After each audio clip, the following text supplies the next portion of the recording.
Opinion sans phare, aujourd'hui avec le docteur Yavuz Özeguz, éditorialiste de la chaîne d'État iranienne Pars Today.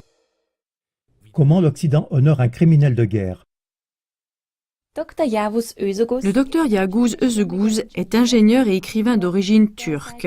Il vit en Allemagne depuis le début des années 1960, actuellement dans la région de Brême. Début septembre 2018, il a émis une opinion non déguisée sur le site en langue allemande de la chaîne d'État iranienne Pars Today au sujet du sénateur américain John McCain, décédé le 25 août dernier. Nous avons abrégé et commenté sa contribution. Les honneurs rendus au sénateur américain, co-responsable de l'assassinat de tant de personnes, jettent également une ombre évidente sur le caractère de la politique occidentale et de la prostitution de la presse achetée qui se prostitue.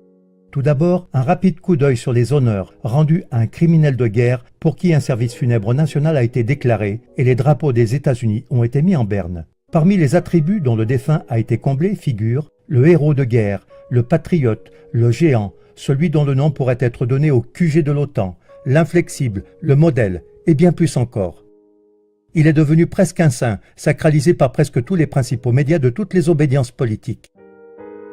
Un seul des journalistes, un peu plus connu, a osé briser le front uni de ceux qui soutiennent les criminels avec son article « Canonisation d'un criminel de guerre ». Toutefois, l'article n'était évidemment disponible qu'auprès de l'émetteur ennemi russe. Il est donc important d'analyser la vie de John McCain du point de vue des victimes de ces crimes. McCain commence son histoire héroïque en tant que prisonnier de guerre lors de la guerre du Vietnam. M. Özeguz a critiqué les témoignages sur John McCain. Par exemple, on oublie qu'il était pilote dans la marine avant d'être fait prisonnier. McCain a été impliqué dans de nombreux bombardements américains au Vietnam. M. Özeguz poursuit. Je ne suis pas arrivé à savoir combien d'innocents ont été victimes des bombardements effectués par McCain.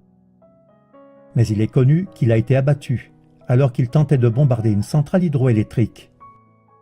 Le simple fait qu'il ait attaqué une centrale hydroélectrique civile était déjà un crime de guerre.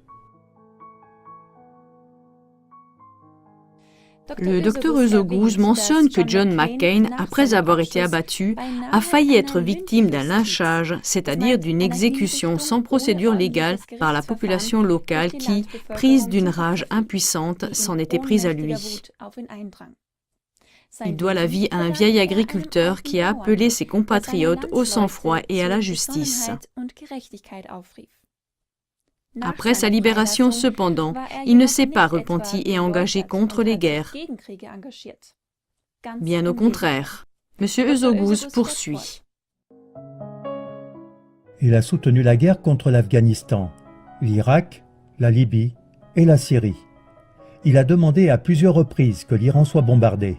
Il a soutenu les putschistes de Kiev à l'occasion du Maïdan et il détestait la Russie. Quand des médias allemands tels que Zeit, Springer Blätter, Stern, Spiegel et les médias publics tentent tous ensemble, d'une même voix, de surenchérir en l'honneur d'un tel haut criminel, on peut imaginer la valeur des autres opinions de ces prostituées.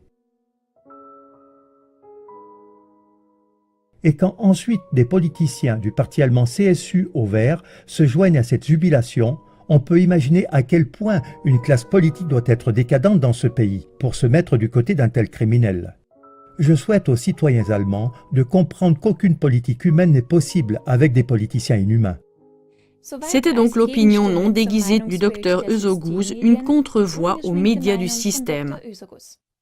Elle est publiée en version intégrale sur Pars Today où on peut la lire.